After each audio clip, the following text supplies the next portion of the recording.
everybody, welcome to the Purple Tiger Fibers podcast. I'm your host Shay. I'm coming to you from New England on this super cold morning. It is 8 degrees and it's 8 degrees. So that being said, I have some stuff to share with you today. I have a couple of finished objects, I have a couple of whips, and I have a couple of acquisitions, sort of. So I'll explain that when we get there. But I'm going to start with my finished objects because everybody wants to see what I have been making.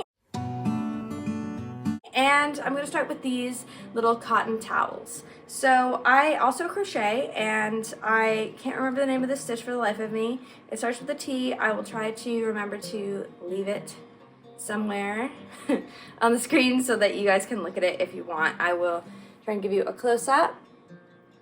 It is a kind of almost like a, I guess it's like a towel fabric. It kind of creates this like almost like basket weavy fabric, and it's really good for towels. So I had a need for some more towels in my kitchen, and I wanted to have something a little bit more natural. I have for years been kind of phasing out not natural products from my house, and I was like, I want a quick project that I can just kind of do mindlessly, and this is a pretty mindless one for me. This doesn't have a pattern or anything, they're just big squares.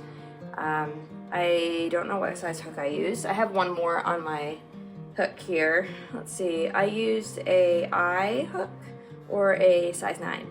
So this is kind of how it starts. So the yarn that I used for this, I actually got quite a while ago for my birthday. I picked this up at Joann's Fabric. It is a Lion brand. It's a sustainable stitch. It's recycled cotton and polyester blend. So what is the ratio here? Are you? It doesn't say. Oh, there it is. Okay. So 70% recycled cotton, 30% polyester, which is not bad. And it is a recycled thing, so I thought that would be cool to try. I originally got it to make a garment, and then I quickly realized that I didn't like it for a garment. It's very heavy, as cotton is sometimes. So I decided I would use it for house stuff. And I like the color. It's kind of a neutral color. So that is what I used to make my towels. Next, I have another quick cast on, cast off project. And this one was kind of just random. Like I said, it's been super cold in New England. And I, earlier in the week, went to do something with my other fingerless gloves on. And I got something on them, like some sort of grease or something. And I haven't put them in the wash yet. And I was like, you know what, I probably should have more than one pair of those. So I decided I would make my own fingerless gloves. These are not from a pattern or anything. They're just from my brain. They are technically color work. It's just a very simple color work, and they probably have hair on them already because I wore them yesterday. But here's what they look like on. They honestly could be better. The thumb area needs work. It's not the most neat. And I did this with double pointed needles, so it was tedious. But I did use the same yarn as I was talking about last week in my video where I was talking about my other colorwork sweater that I'm working on. So I thrifted the light green yarn. It is a Quince & Co. wool blend. I'm not sure what kind because the ball band was missing when I thrifted it. But the tag was still on. And the other color is a Lion brand 1 pound skein, and it is acrylic. So I wanted something that I could kind of wash and wear, and this kind of fit the bill, plus I like the colors. So I finished my second colorwork sweater. This one is a little bit more traditional looking. I played around with motifs and wanted something a little bit more traditional. I played yarn chicken with the sleeves, and it turns out I didn't actually need to. I have like another whole skein's worth of yarn I could have used to just do the sleeves in a solid color.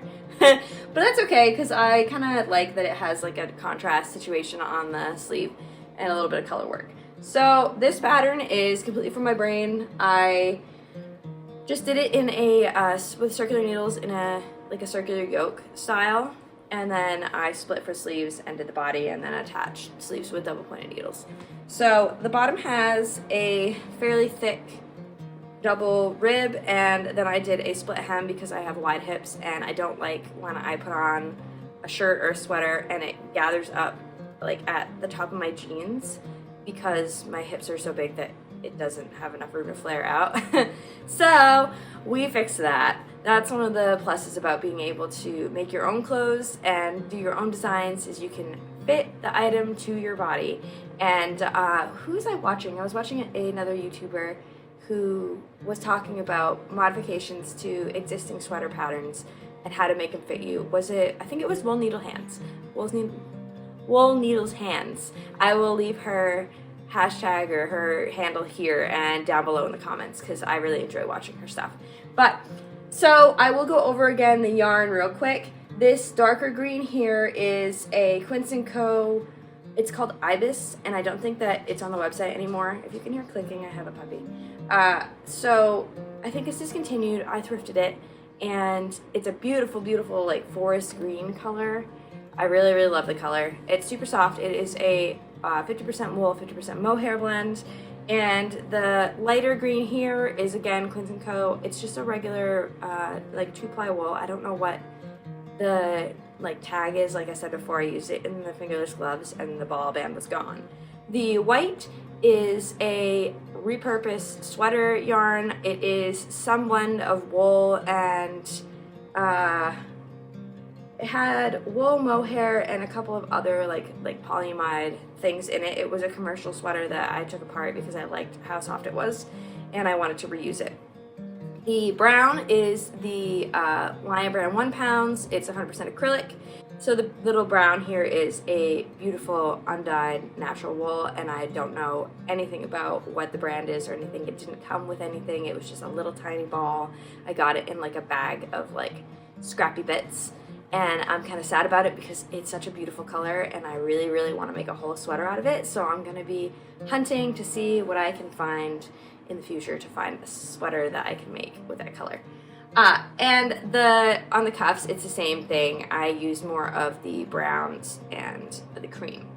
So overall, this sweater came out way better than I expected. I did the one behind me and then immediately wanted to cast on another colorwork piece. This one is a significantly thicker yarn. I think it's either bulky or Aran weight. It's pretty thick. Sorry, my dog in the background is like doing something weird in the bedroom. He's like gated off in there and he's like sliding around. I don't know what he's doing. Anyway, so overall I would give this a 10. I love how it came out, and I didn't write anything down. I didn't write down my stitch counts or anything for the pattern. I'll have to backtrack in order to figure out what I did, but that's okay. So next I'm gonna go ahead and show you a couple of whips that I have. It was kind of a short week for me as far as knitting goes. We had, like I said, we had a baby shower, and I had some other errands that I had to run this week, so I didn't get quite as much knitting time in as I usually do, but that's okay. So in last week's video, I told you I wanted to learn how to make socks in the round, and I'm procrastinating. I don't think I have the right needles to do it unless I want to do it with double pointed needles, and I don't really want to do it with double pointed needles, so I have to wait until I have a little bit of cash to spend on some on a circular needle that's small enough. But in the meantime, I wanted some socks. It's freaking cold here, so I decided I would cast on another one in that pattern that I used before, which is a free pattern on how to knit socks with straight needles. It just you kind of like knit the whole sock flat and then seam it up the side and the back. It's not terribly difficult. It looks super weird while you're making it, but then it kind of makes sense as you put it together. But anyway, this is just a pattern that came from my brain. I didn't use anybody's stitch counts or anything. I just kind of used the shape. I didn't even really look at the pattern. I just used the general shape of how to construct a foot flat. But this is a broken rib. It's just a 1x1 broken rib. I really like that pattern. It's very cozy. I think it looks like a waffle, almost like a waffle knit, even though that's not a waffle stitch. It looks more like waffle shirts like that you get like professionally. So I really like that pattern, and I've actually made quite a few things in it over the years. So that is my gray pair of socks that I started. Oh, and I forgot to mention, this sweater that I'm wearing is actually a beautiful gift from my grandmother. My grandmother is the one who taught me to knit a long time ago, and she gifted me this one year for Christmas. It is her first cable knit sweater. She made a matching set for her whole family in the 70s, and she gave it to me because she didn't wear it anymore. And it's such a beautiful piece. I'm so excited that I get to wear it and that it fits me. It's kind of funny that it does. But yeah, this is my grandmother's sweater. Okay, I got strings.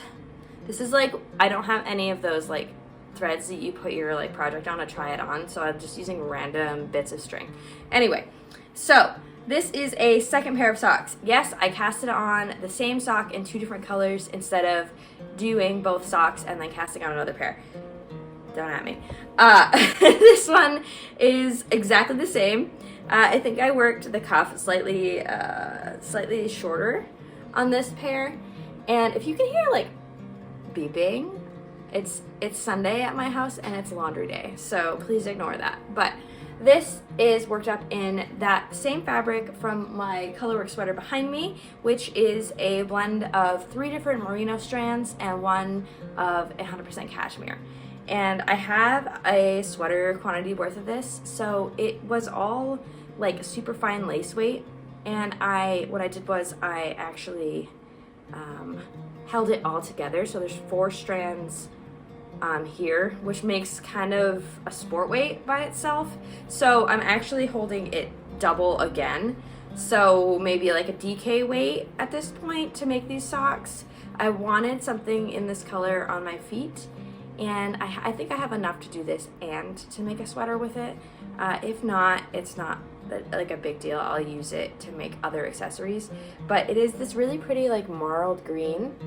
It has like a really dark green, a more mossy green, it has like a Kelly green, and then the 4th one is also on the mossier side.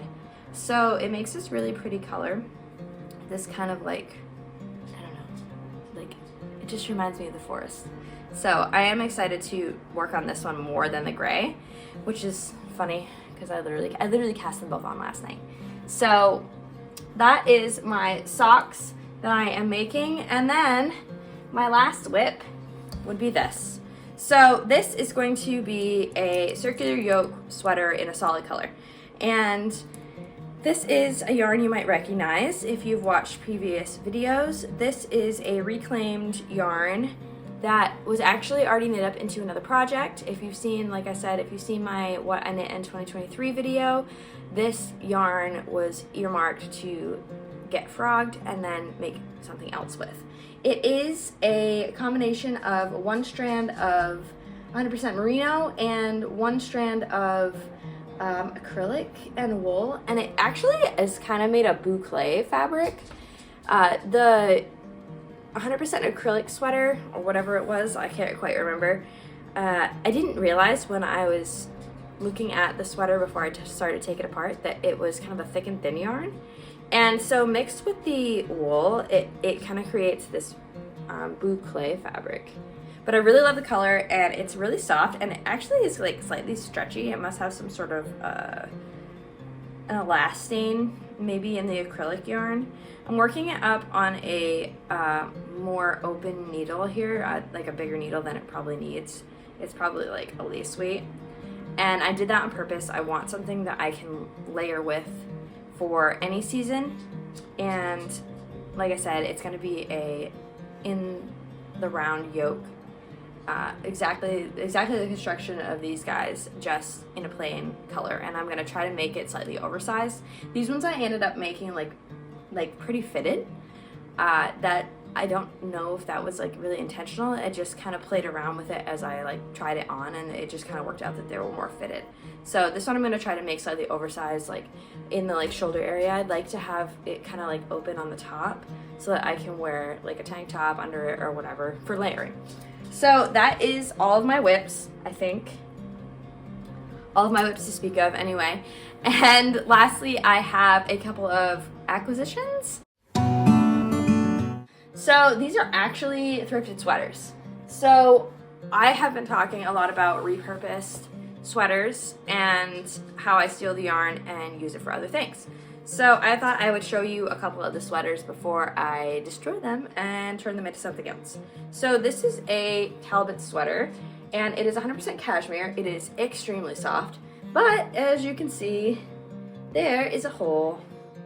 So that means it's perfectly okay for me to take it apart and make something else. It is way too soft to have left at the Goodwill bins.